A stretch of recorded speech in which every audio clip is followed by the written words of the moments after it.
ខ្ញុំបានធ្វើដំណើរឆ្លងកាត់ពេលវេលានិងលំហទៅកាន់មហាក្សត្រយានី Demon Moon ដែលជារឿងដែលមានតួឯកស្រីខ្លាំងនេះគឺជាវា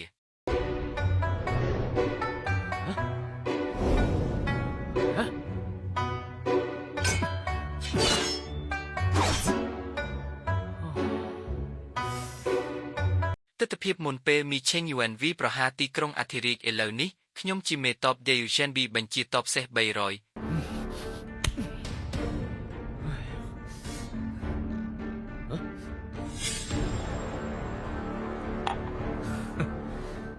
ហើយចូលទៅជិតទីក្រុងអធិរាជបន្ទាប់មកខ្ញុំជាស្ដេចដែលជន់ឈ្លីទីក្រុងអធិរាជហើយគ្រប់គ្រងពិភពលោកហឹម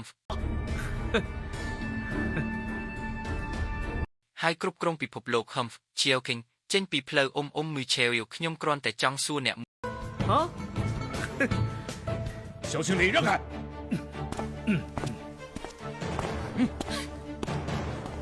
សួរអ្នកមួយសំណួរតើអ្នកនឹងបោះបង់ជីវិតរបស់បងប្អូនចំនួន300អ្នករបស់យើងសម្រាប់ស្ត្រីម្នាក់ឬសាហាវម្លេះយូឈីបេនអ្នកហ៊ាននិយាយមិនសមហេតុសមផលទៀតហើយ